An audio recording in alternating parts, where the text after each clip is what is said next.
not going to believe where I'm at right now. I'm at the elephant exhibit! And wow, these things are massive. Elephants are the largest land animal, and they spend 16 hours a day eating.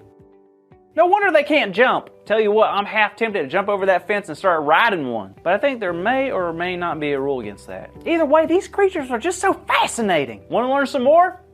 Me too. Hey man, how you doing? Hi Andrew, I'm great. I just want to go over some cool elephant facts with the kids. Awesome, I'm always down to learn. Let's hear it. It says here that elephants can communicate with each other from up to 5 miles away. Holy moly, they can also live up to 70 years old? Look at this. This one's rubbing mud all over itself. Apparently they use mud as some type of sunscreen. Who knew? Alright, last fact. It says here that elephants have incredible memory. They can remember faces and other elephants that they haven't seen in over 20 years. That is amazing. I bet King Belshazzar wishes he was part elephant. What in the world are you talking about? It's because, you know, he forgot about the whole... You don't know who I'm talking about, do you? Nope. Okay, well, King Belshazzar was the son of King Nebuchadnezzar. Like we learned last week, King Nebuchadnezzar learned that God is the one true God. And he learned that from Daniel, Shadrach, Meshach, and Abednego. Guys that were brought over from their hometown to live and work in the kingdom of Babylon. These 4 followed God no matter what. I mean, the king tried throwing 3 of them into the fiery furnace, and nothing happened to them. So clearly the God they worshipped was real. Anyway, you'd think that when Nebuchadnezzar's son, Belshazzar, became king, he would have remembered all of that, but he didn't. Oh, well, that's a bummer. It really is. There was this one time when he was having a big dinner party, and he asked his servants to go get all of the silver and gold cups. And the thing is, the cups, or goblets as they called them, were very special. Well, how special were they?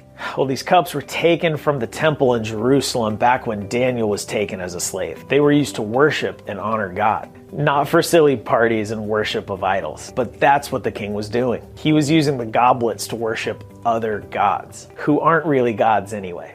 Oh yeah, well that's like really disrespectful.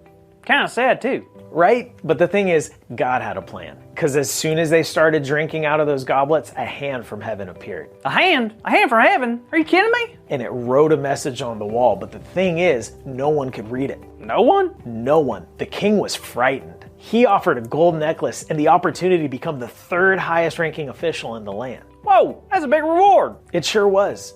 But still, no one could read it. Until the queen walked out and she brought up the name of, can you guess? George Thorogood? What? No. Oh, I have no idea then.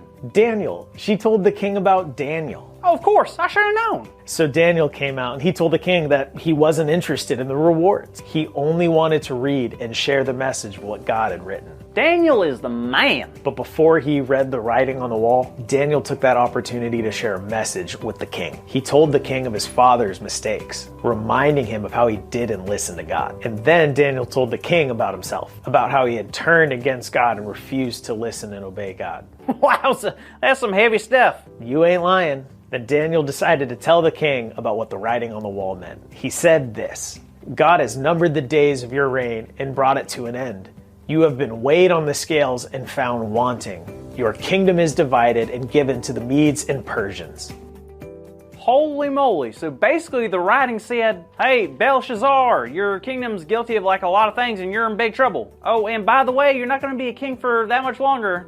Did I get that right? Pretty much. It was a very revealing truth, but the king honored Daniel for telling him what it really meant. So what happened next? Well, everything that was written on the wall came true. That night, the king was killed and a man named Darius became king. Wow, so much happened so fast. I guess you're right about the whole elephant memory thing. Belshazzar should have known better. Yep, all he had to do was take a look at his father's life and the people before him to realize that he should have really been listening to God, especially as king. For sure. I guess that's how we should be living too. What do you mean? Well, think about it. If we think about the people that lived before us, our friends, our family, even people in the Bible, we can look at them and how they lived, the choices they made, even the mistakes that they regret, and we can learn from them. You're absolutely right. We can also look back at what God has told us and others and learn from that as well. It's never too late to start learning from God. I agree. Don't you? Nice.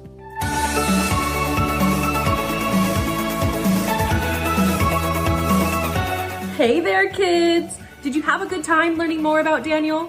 Now, I'm just gonna assume all of you said, yes, we loved it. All right, well, today's big idea is something truly special. It's I can keep learning. God is with me. Now you know the drill. Let's roar that big idea out as loud as we can. Ready? 1, 2, 3. I can keep learning. God is with me. Awesome job, everyone. Now, speaking of roars, I heard next week's episode has a lot of lions. I don't know, just what I heard. Anyways, I hope I can see you then. Bye, kids.